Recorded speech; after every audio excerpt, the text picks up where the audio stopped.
Bueno, señores, son las 9:40 minutos y con nosotros está el licenciado Gabriel Castro, que es el superintendente de valores, y vamos a conversar con él sobre lo que es el mercado de valores, la nueva ley del mercado de valores, que yo creo que debemos empezar por ahí, explicando qué es lo que es un mercado de valores, porque la gente escucha hablar de eso y es un poco abstracto.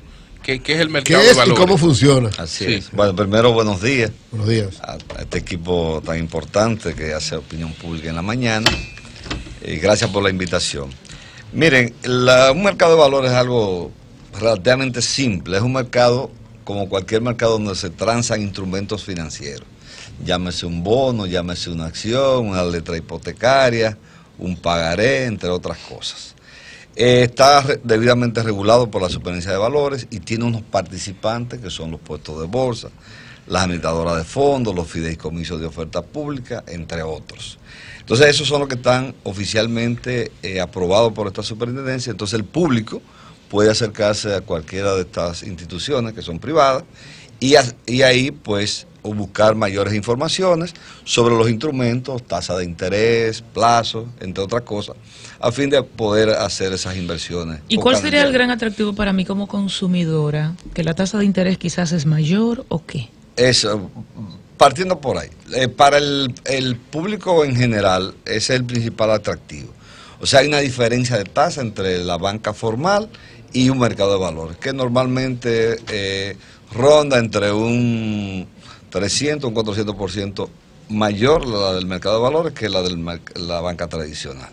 Por ejemplo, eso es la rentabilidad para el inversor, porque usted invierte en una corporación que le da un título y que va a garantizar un retorno por medio de una intermediación. Es decir, si usted quiere poner un ahorro en el banco, probablemente la tasa de interés será diminuta, pero si lo va a invertir en una institución que como capital, también usted tiene mayores riesgos, naturalmente, ¿no? Sí, bueno, básicamente el mercado nuestro es un mercado mayormente o mayoritariamente de renta fija.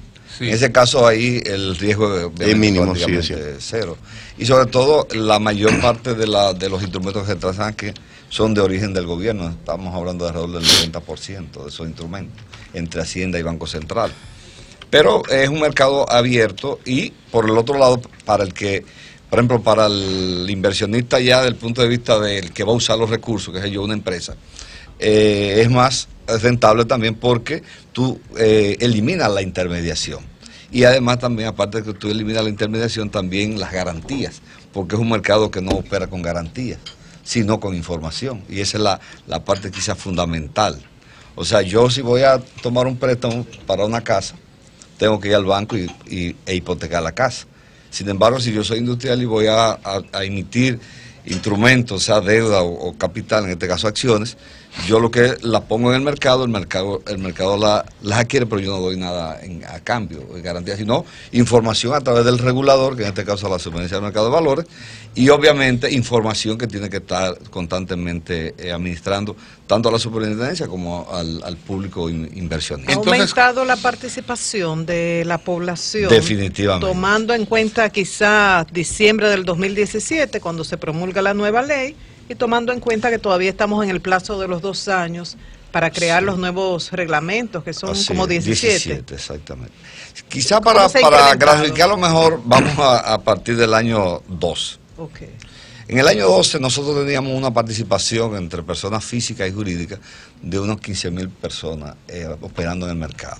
Hoy día tenemos 85.000 más los adquirientes de los cuotas de los fondos de inversión, que son alrededor de 14.000. O sea, estamos hablando alrededor de 100.000 dominicanos hoy día que operan en el mercado de valores en la República Dominicana. ¿100.000 dominicanos? Sí, eso es más o menos el 8% de la población. El 8% de la población. Claro. Sí, Gabriel, siempre ustedes pusieron mucho interés en la necesidad de esta nueva ley, que es la ley 249-17.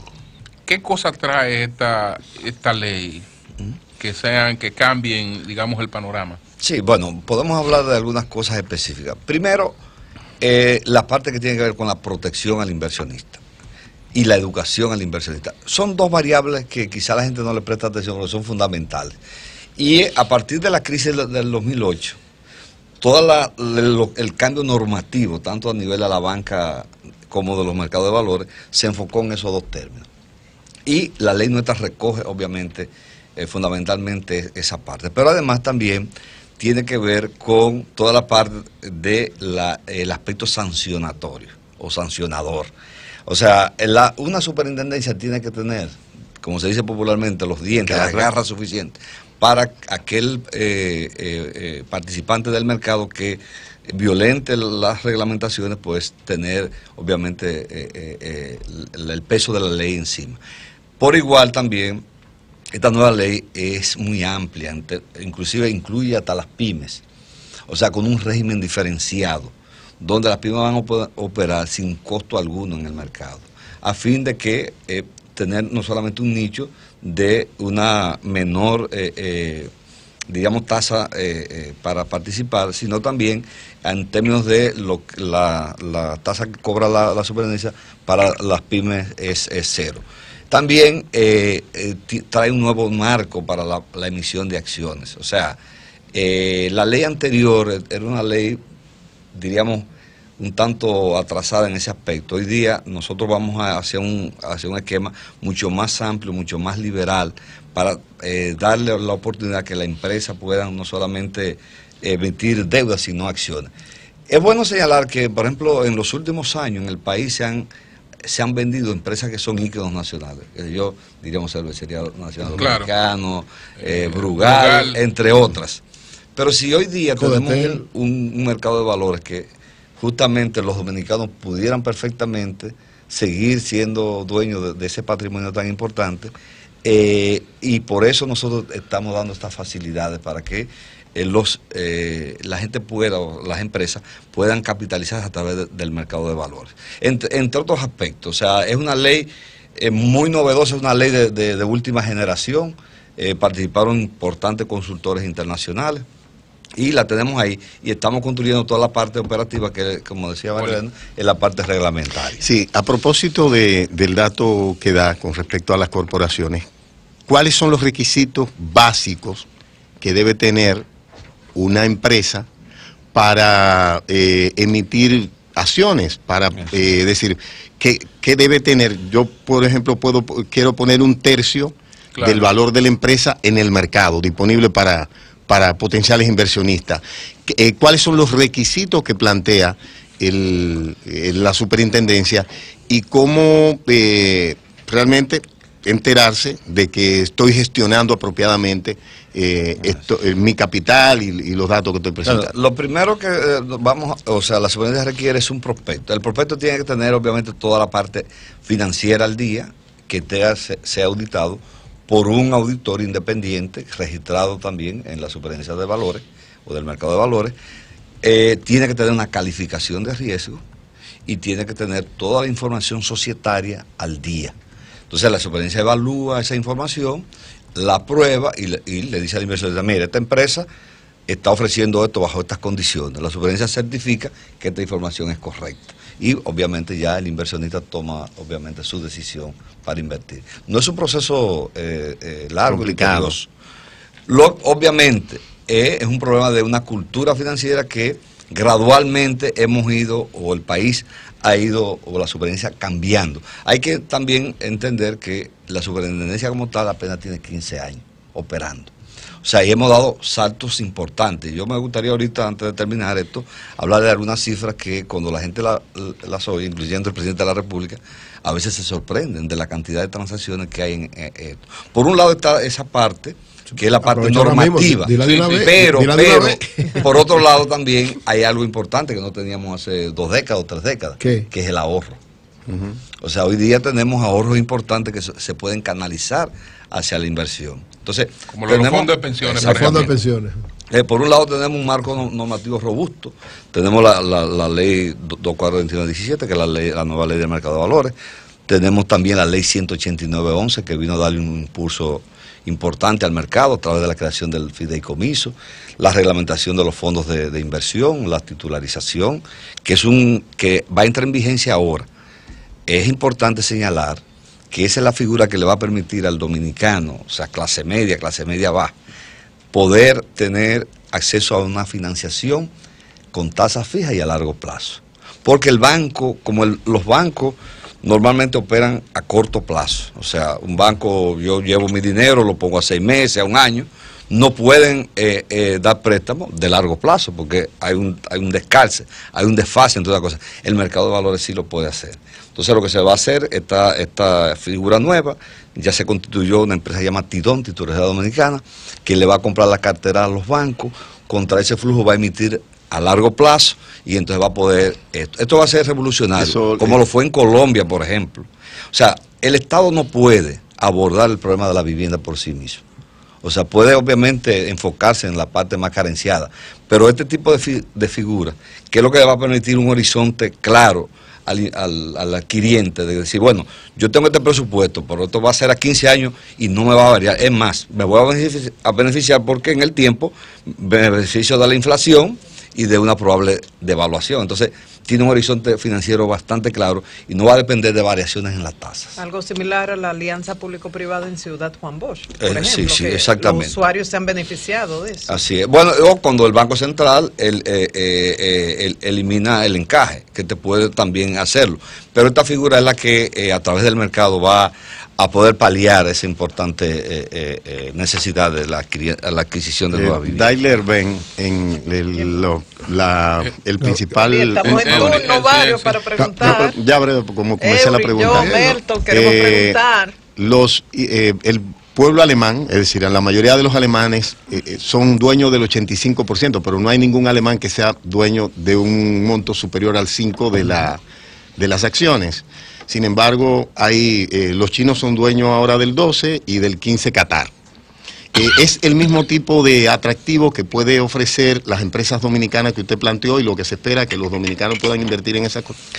Bueno, eso obviamente cada empresa define su política a través de lo que yo te decía, de un prospecto de emisión. Dice, bueno, me interesa sacar al mercado X cantidad de capital.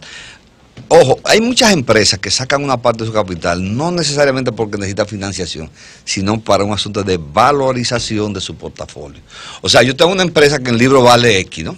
Ahora, yo no sé si eso es verdad. Ahora, ¿cómo lo sé? Si yo lo saco al mercado. Exacto. Y hay un apetito suficiente, y yo digo, bueno, la acción... Por eso la mayoría de las empresas, por ejemplo, tecnológicas, lo que sacan es el 5% de su capital. Pero tienen, le da el plus de saber cuánto vale. Por ejemplo, Apple hoy tú sabes cuánto vale por las acciones que tienen en el mercado. Que es lo que hablábamos una vez con el encuentro que hicimos en diciembre de Punta Catalina. Sí. Que la mejor forma de saber que el pueblo dominicano sepa lo que vale Punta Catalina es sacar una parte de sus acciones al mercado. Así vamos a saber si es verdad todo el tema, entre comillas, de la política esta de denuncia de sobrevaloración se va a plasmar ahí. Pero además te va a dar... Por el 50% dan 1.500 millones, quiere decir que cuesta 3.000. Que cuesta 3.000. Pero le da ¿Eso se va a hacer? Bueno, el gobierno contrató una empresa norteamericana, un banco de inversión, para la formulación, la creación del prospecto. Entonces, ahí se va a definir cómo se va a hacer. El aspiracional nuestro que esas acciones se vendan en el mercado local. Y hay ejemplos a nivel internacional, por ejemplo, España. Mira, Colombia, con Ecopetrol, que es su principal empresa, la empresa que explota el petróleo colombiano, sacó hace 10 años el 10% de sus acciones al mercado. Pero la compró, el 74% de esas acciones la compraron gente, pequeños inversionistas. Y eso le permite generar una renta a esas personas. Esto es un mecanismo que indirectamente va a contribuir a que pueda haber una mejor redistribución del ingreso y la riqueza en una sociedad. Porque una renta que tú le estás ofreciendo a personas. Entonces ahí viene la limitación que tú señalabas. Sí. O sea, decir, bueno, nadie me puede comprar más de determinada cantidad para tú poder democratizar eso. Y además lo otro... Alemania ha sido lo otro importante esto es también que eso induce a un manejo transparente, porque ahí tiene que haber información, como yo decía al principio, lo suficientemente amplia para poder determinar qué se está haciendo. Los consejos, tiene que haber personal independiente de todos esos consejos, y además parte también de los inversionistas, de esos adquirientes de acciones, también tienen que tener asiento en esos consejos. Entonces eso es un valor agregado. Gabriel, siempre se ha hablado de los fondos de pensiones y la gran cantidad de recursos que hay ahí. Creo que ya hay como 600.000 millones. Así es. tú has planteado la posibilidad de que el mercado de valores pueda jugar un papel importante ante esos fondos para invertirlo en elementos importantes de la República Dominicana. ¿Cómo es el planteamiento que tú has hecho? Lo hiciste en diciembre, recuerdo, ahora para que el público lo conozca. Mira, es crear lo que hemos llamado un círculo virtuoso. Primero, tenemos ese ahorro, no solamente de los fondos de pensiones, es el más importante, pero bueno, hay otros inversionistas institucionales como los bancos, las compañías de seguros, los puestos de bolsa, las administradoras de fondos. Todo el que tenga un ahorro grande. Todo el que tiene, exactamente, tiene esa potencialidad. Ahora bien, tú, induciendo o focalizando esos recursos hacia, por ejemplo, la creación de infraestructura nueva en el país, ¿qué tú vas a generar? Primero, tú le generas una riqueza a la sociedad. En segundo lugar, tú le vas a generar nuevos aportantes a los propios fondos y una rentabilidad adecuada. Porque lo que no podemos seguir es que solamente los fondos vayan a invertir en déficit del gobierno. Porque realmente tú no tienes un valor agregado al final del día. Entonces, yo creo que, claro, en esta primera etapa, quizá era necesario. Porque no, obviamente el mercado no le había dado la diversidad de instrumentos para donde invertir. Pero además no existían estos marcos jurídicos nuevos que hoy día existen. Entonces por eso decimos que entre comillas que la mesa está servida. Tenemos por un lado los ahorros y por otro lado un marco normativo fuerte y la voluntad tanto del gobierno como del sector privado de inducir, de poder inducir este cambio. Si vemos este tipo de negocio, esta manera de negociar, donde se supone hay garantías y por ende posibilidades mayores de ganar, pero visualizado a 5 años, independientemente de gobierno, de partido, visualizado a 5 años tomando en cuenta el comportamiento económico de República Dominicana, ¿cómo usted ve ese sector que todavía es desconocido? Bueno, tiene una potencialidad enorme, lo que yo señalaba. Si tomamos en cuenta hoy día que el mercado transa cerca de 52 mil millones de dólares, por ejemplo, al cierre del 2018, que tenemos, nosotros contabilizamos entre los fondos de pensiones, el dinero de los bancos, las compañías de seguros, los puestos de bolsa, administradores de fondos, cercano a los cerca de 22 mil millones de dólares. O sea, vamos a tratar de inducir parte de esos recursos hacia la creación de nuevas riquezas a la sociedad, a la financiación de las empresas, a la creación de nuevas infraestructuras. Y hay un dato, y aquí quiero detenerme un momentito. América Latina invertía en los años, creo que lo decía en el encuentro con ustedes, en los años 80 y 90 el 3.2% del PIB en infraestructura. Infraestructura pública. Exacto, infraestructura, digamos, carretera, puertos, aeropuertos, hospitales, escuelas, viviendas. Hoy día invierte el 2.7. Asia para el momento, para esa misma época, invertía el 2.8. Y hoy día invierte el 6%. O sea, nosotros tenemos un déficit acumulado de alrededor, o sea, el Banco Mundial establece que una inversión razonable sería el 5.5%. Sobre todo nosotros como país tenemos el 2.3, 2.4 de inversión en infraestructura. Entonces, si tenemos los recursos, si tenemos todas estas normativas y la necesidad de que se creen esa infraestructura, por ejemplo, el sector agua, ¿qué es más estratégico para el país con todo este asunto del cambio climático, que es una realidad? Nosotros somos una media isla, con escasez de agua dulce. Pero entonces, aquí dicen que es gratis el agua. Bueno, pero no podemos, si no se puede, gratis, no se puede financiar. No se puede así, yo estoy de acuerdo con lo que tú estás planteando. Julio, porque tú no puedes, el Estado Dominicano coloque el agua en el Distrito Nacional a 6 pesos el metro cúbico de agua. ¿Cómo tú vas a reponer esa inversión en el tiempo? Eso es imposible. Entonces, tenemos que tener un cambio de visión en ese sentido. Si queremos construir generadoras nuevas. Pensar un poco en los votos y más en el No, por esto no se trata de no lo digo por usted, sino porque, por ejemplo, el tema de la política de agua, de no cobrar lo que cuesta el agua y de no concientizarnos, forma parte de una estrategia, entre comillas, del gobierno, de este y de otros. Pero hay una ley, por eso que me refiero, la ley de agua tiene 15 o 20 años. Hay 3 o 4 leyes en el Congreso que van a complementar el mercado de valores, que es la ley de agua, que se va a aperturar la inversión privada en el sector. En el sector, la ley de alianza público-privada, que es para focalizada hacia la infraestructura, la ley de desechos sólidos, que crea un pequeño impuesto para alimentar un fideicomiso que es el que se va a encargar de pagar y de financiar los 8 o 10 grandes rellenos sanitarios que el país va a requerir. Y también la ley de factoring o de factoraje. Okay. O sea, yo pienso de factoraje o de factoring, que es la que va a permitir que un pequeño, diríamos, una empresa pequeña que le suple a un supermercado no tenga que esperar 4 meses para cobrar ese dinero. Hay oportunidad para los pequeños ahorrantes en el mercado de valores y cómo asegurarse. El que tiene mucho dinero sabe ir a lo seguro, pero el pequeño que no tiene experiencia no. Si se va a los productos financieros, a los fondos de inversión de los bancos establecidos, sabe que está seguro, pero ya hablarle de una bolsa de valores, de acciones en la empresa, ¿cómo ese pequeño ahorrante invierte en valores seguros? Bueno, yo decía ahorita, va a un puesto de bolsa, va a un administrador de fondos, le van a mostrar un portafolio y de ese portafolio le va a escoger algo, siempre y cuando, y es bueno decírselo al público, que esté debidamente autorizada y registrada en la Superintendencia de Valores. Porque cada transacción, claro, cada transacción, que son miles y miles de transacciones diarias, tiene que ser reportada diariamente a la Superintendencia.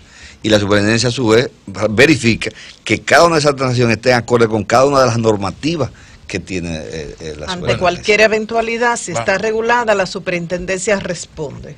No responde por la inversión. Responde de que la información que le haya dado y el producto que esté ahí haya sido aprobado por la superintendencia. Gabriel, unos minutos ahí al político.